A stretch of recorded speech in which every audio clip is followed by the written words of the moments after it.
Please video को like कीजिए और चैनल सब्सक्राइब कीजिए लेटेस्ट अपडेट्स के लिए। कि हम कहते हैं आप मिजाज का कत्ल ना करें, सही। आप मिजाज का कत्ल ना करें, आप इल्म की दुरुस्तगी कर दें। सही।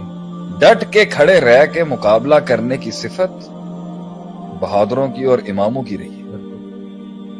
पूरी कायनात करबला में,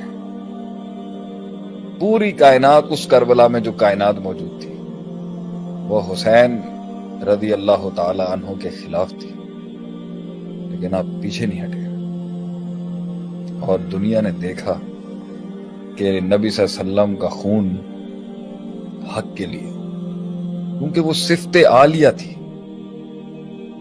मैं इस मौके के अंदर कोई दूसरी बहस नहीं खोलूंगा। आप एक हक, आप डटने वाली सिफत को नहीं खत्म करें अगले के। सही।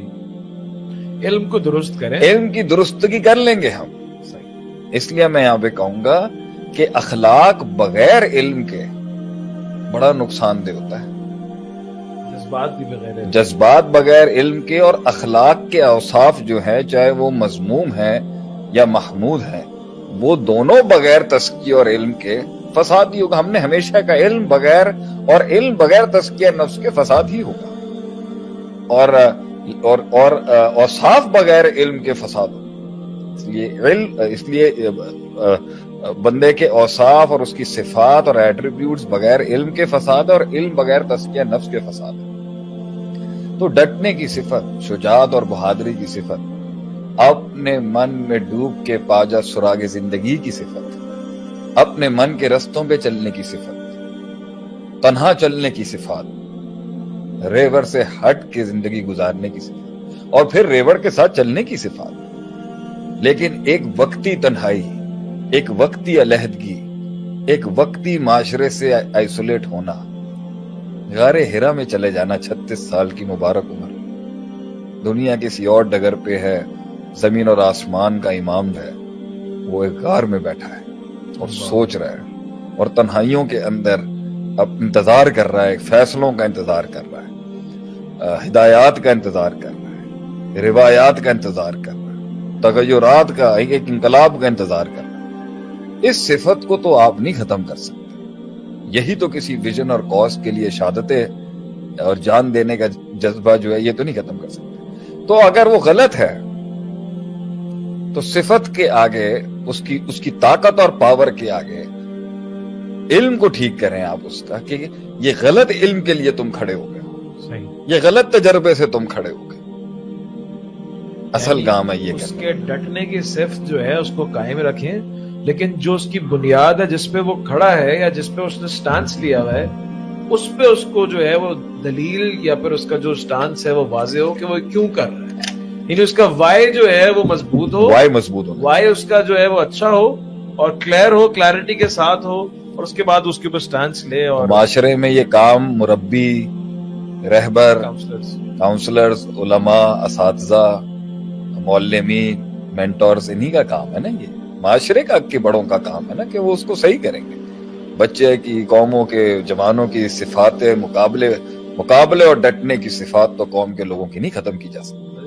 अल्लाह के नबी सल्लल्लाहु अलैहि वसल्लम ने जो मक्के में ऐलान किया, तो अल्लाह के नबी सल्लल्लाहु अलैहि वसल्लम ने जाके हज़रत बिलाल को ये नहीं सिखाया था कि डटना कैसे है, उनको हक समझाया था कि हक क्या है। हाँ। वो अहद की जो आवाजें निकल रही थी, वो अल्लाह के नबी सल्लल्लाहु अलैहि वसल्लम ने किसी हदीस में बिलाल रज़ी अल्लाह ताला अन्हु को नहीं सिखाया था कि तुमने अहद पे डटे रहना है, बल्कि जो सिफ्त थी वो उनके अंदर इनेट थी। लेकिन अल्लाह के नबी सल्लल्लाहु अलैहि वसल्लम ने वो जो जज्बात थे उसको एक बुनियाद दी, वो इल्म दिया कि ये हक है, इस पे इंसान मर भी जाए, कट भी जाए तो कामयाब। तो मक्की दौर को जिस बहादुरों की जरूरत थी, वो बहादुरी तो मक्की दौर के बहादुरों की क्या ही बात। और जब पूरी दुनिया की वर्ल्ड पावर्स ने मदीने पे हमला करना था तो मदनी दौर के बहादुरों की क्या ही बात। लेकिन मक्की दौर के बहादुरों की क्या ही बात कि कोयलों पे लिटा दिया गया खब्बाब बिन अरत, और उनके जिस्म की चर्बी जब कोयलों पे जलती और उससे पानी निकलता, उससे वो कोयले बुझते मगर वो दीन ना छोड़े। ये बहादुरी की सिफत को आप इस्लाम से निकाल देंगे, मुसलमानों से निकाल देंगे, तो कैसे हमने आखिरी वक्त तक डटना है। अगरचे आर्टिफिशियल इंटेलिजेंस का दौर आ गया है रोबोटिक्स का दौर आ गया है, साइबर सिक्योरिटीज का दौर आ गया है। आप मर्द मोमिन के अंदर अपने विजन के लिए असहाबुल उखदूद, असहाबुल बदर, जंग ओहद और जंग खंदक और कादसिया जैसी जंगों में शहीद होने वाले लोगों की सिफात को बातिल के मुकाबले में डटने की सिफत थोड़ी रोकी जा सकती है। ये तो चलता रहेगा सिलसिला शहादतों का, ये तो चलता रहेगा सिलसिला इमामतों का, ये तो चलता रहेगा सिलसिला क़यादतों का, ये तो चलता रहेगा सिलसिला मौत के साथ इन शहीदों की रिफाकतों का। ये कभी नहीं रुक सकता। हाँ, इल्म और उसका मनहज और उसकी डायरेक्शन हमेशा क्वेश्चनेबल रहेगी। अगले के इखलास पे थोड़ी शक किया जा सकता है। बिल्कुल, मुझे लगता है मुझे थोड़ा मौजू से करीब आना चाहिए। सही। शेख, वैसे तो आपने अपनी स्टोरी नहीं सुनानी लोगों। अच्छा जी। लोग मांगते रहे और कहते रहे, शेख बता रहे कि हुआ क्या। आपकी एक दफा जब जीत का सफर जो वीडियो वायरल हुई थी, उस पे एक कमेंट था कि यार ये आम आदमी ना बोले कुछ हुआ है। सब ये पूछ रहे हैं, मतलब कि एक तो एक कौम है वो तो स्टोरी के इंटरेस्टेड होगी, क्यूरियोसिटी के अंदर कि नहीं ऐसा क्या है। दूसरा एक ये है कि वो जानना चाहते हैं कि इतना दर्द, इतना गम और इतना जो अल्फाजों का चुनाव और जो एक जख्मी दिल की आवाज होती है वो कैसे निकल रही है, ऐसा क्या हुआ है। तो आज उसी मौजू को हमने सिलेक्ट किया है कि शायद आपको कुछ नजर आए कि 10 किस्म की मुखालफतों पे आज बात होगी। ज्यादा है बल्कि आज हम 10 पे इक्तफा करें, मैं 10 भी पूरे नहीं होने वाले लेकिन इंशाल्लाह अगर हो जाए तो मैं शेख साहब को माइक हैंड ओवर करूंगा और मैं भी सुनना चाहूंगा कि वो कौन से 10 किस्म के बड़े मुखालफीन हैं जो आपको आपकी जिंदगियों के अंदर टकरेंगे।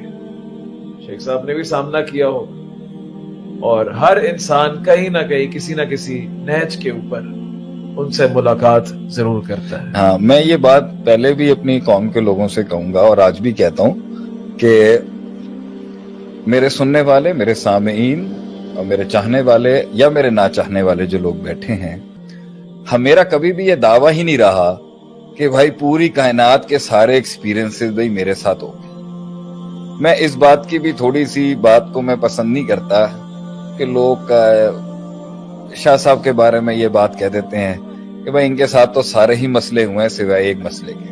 मेरी नजर में कौम के एक रहबर और एक उस्ताद के लिए ऐसे अल्फाज इस्तेमाल नहीं करेंगे। मुखालफत मैं कहूंगा, लेकिन मैं एक पॉजिटिव कैरेक्टरिस्टिक के तहत हर आदमी का दिफा करना लाजिम समझता हूं जिन्होंने खिदमत की है लोगों की। तो लेकिन मैं ये कहता हूं ऐसी कोई बात नहीं है जो मैं बयान कर रहा हूं या कोई और बयान कर गया है जो लोगों की जिंदगी में। अब आप भी अपनी जिंदगी सुनाएगा ना, अभी उसमें से भी बहुत उसूल निकलेंगे। आपकी जिंदगी में भी बहुत गम होंगे। गम तो वैसे बड़े अजीम गम होंगे अब आप साहब को, लेकिन मैं कोई अनोखा इंसान नहीं। मैंने हमेशा से ये बिलीव किया है कि आवाज बनो, ये मत कहो कि सिर्फ मैं ही हूं। तो सिस्टम में आप कहें बड़े बड़े बिजनेसमैन हैं, बड़े बड़े साइंटिस्ट हैं, बड़े बड़े पॉलिटिशियंस हैं, बड़े बड़े लोग हैं, छोटे मोटे लोग भी हैं। आप यहां से मंजूर कॉलोनी चले जाएं, वहां से एक शख्स निकाल लें, उसकी कहानी सुन लेंगे, आपको किताब मिल जाएगी। मंजूर साहब जो थे ना, जिनके नाम पे कॉलोनी है, वो एक कहानी होंगे, वो खुद भी एक कहानी होंगे। तो ये कहना कि जी सिर्फ हमारी कहानी के अंदर कोई ऐसा बात आ गई, हमारी कहानी कोई शेख आतिफ की ऐसी हो गई जिसे सुनने के ऊपर जो ना कोई खजाने मिल जाए, ऐसी कोई बात नहीं। एक बस शर्म हया होती है। असल में वो इसलिए हम कहते हैं, देखें हर इंसान गुजरता है बहुत सारे फेजेस से लाइफ के अंदर और मसाइल से। एक जो इंडस्ट्रियलिस्ट है वो भी इकोनॉमी को देखते हुए, बिजनेस को देखते हुए वो भी किसी मसले से गुजर रहा होगा, और एक खोखे वाला भी गुजर रहा होगा। लेकिन जो फर्क आता है ना कि वो सारे एक्सपीरियंसेस को रिलेट करके और उससे जो है खुलासा निकालना है, बस एक यही अल्लाह ने कुछ दिया है तो वही हम बयान करते हैं और वही हम आपसे भी सीखते आए हैं। हालांकि बहुत सारी चीजें, लेकिन हम उस पर गौर। असल चीज क्या है, लोग गुजर रहे होते हैं। अब यहाँ पर भी किसी का कमेंट आया था, आई एम फाइटिंग सिंस 2013। अब बंदा 8 साल से लड़ रहा है, लेकिन 8 साल के अंदर कितने, पहले तो आप इनको बोलें कि जितने भी लोग हैं वो टैग कर ले, क्योंकि आज बड़े मसाइल सॉल्व हो जाएंगे जो जवाबात मिलेंगे। मुखालिफों को टैग कर ले, मुखालिफों को टैग ना करें, अपने यारों दोस्तों को टैग करें اور جن لوگوں کے مسئلے صرف ان کی اسٹریٹجیکل بیہیویئر کے وجہ سے پھنسے ہوئے ہیں ان کے مسئلے سالو ہو جائیں گے، لیکن یہ مخالفتوں نے